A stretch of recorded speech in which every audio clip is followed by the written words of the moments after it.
Hey there on YouTube. Welcome to the set of the NFL Matchup Show. Sal Paolantonio, Matt Bowen, and Greg Cosell. I want to give people an idea of what we're going to talk about on the show. Atlanta Falcons at the Dallas Cowboys. What do you see?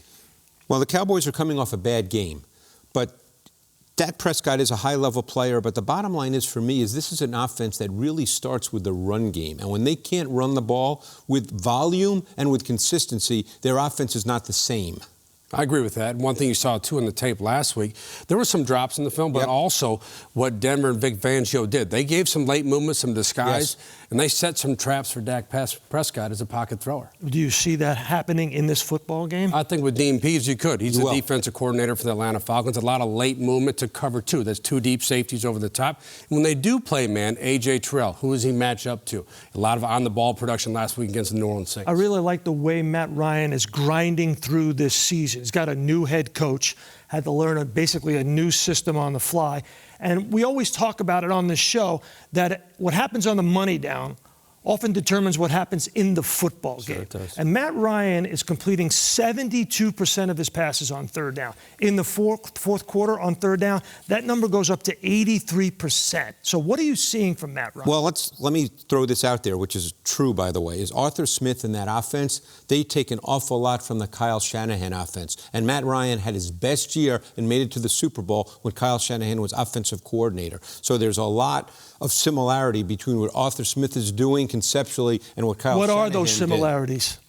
Well, a lot of that has to do with rhythm throws. And that's where Matt Ryan is at his best because he is a pocket player. He drops back, hits his back foot, gets rid of the ball. And there's some matchups here that I think really favor Atlanta. Why did it take so long for Matt Ryan in this offense to develop, Matt? Well, I think it takes time with a new offensive coordinator, new offensive play caller who happens to be your head coach, but also, finding who their players were. And right now, two of those players, in terms of matchup players, our tight end Kyle Pitts, the rookie out of Florida, who we talked about at our draft show last spring, and Cordell Patterson, who's a running back, the unicorn, as we said, wide receiver. Exactly. And what they do with them, especially versus one-on-one matchups. And you're going to see that this week. I think this might surprise some people. The Dallas Cowboys play more man coverage than any defense in the National Football League. I don't think people expected that when Dan Quinn came to Dallas, but that's what they're doing right now. So find those matchups. Interesting point about Dan Quinn, right? For 6 years, Matt Ryan practiced against Dan Quinn when Dan Quinn was his head coach. I would imagine he could recite that Dan Quinn defense in his sleep. He can, but the defensive profile has changed a little bit. In what way has it changed? Okay, well, Dan Quinn was in Atlanta, a lot of cover three. That's three deep zone coverage. In Dallas, more split safety coverage, and now this heavy attention to detail with your man coverage and trying to win those matchups. So can Pitts, can Patterson be deployed as wide receivers, which we've seen in the film, to win those matchups? What do you think, Greg? Yeah, I think that's the way it's going to go because what he's done so well, Arthur Smith, is understand Cordell Patterson. Pitts we knew would line up as a detached player. It's Patterson who's been the key part because they're getting Patterson through the use of personnel and formation matched up on linebackers as a split player. We saw that last week against Quan Alexander, the linebacker for the Saints. And if you get Patterson matched on a linebacker when he's detached, that's a matchup you look for all the time. I got to ask you, big picture-wise, the Falcons are obviously getting better, playing better.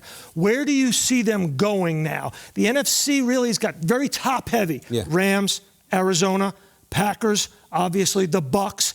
Where do you see the Falcons fitting in there? The Falcons' issue will be defense. They don't have a lot of defensive playmakers. So Dean Pease has been doing this a long time. Make the playoffs or no? That's hard to answer right now. There's a lot of football left. But defense will be the issue one way or the other. He has to scheme up defense. That's why I'm here to ask you the hard questions. About the Dallas Cowboys. They're in that same tier, right? Where early on we thought they were going to be truly dominant. Dak Prescott gets hurt.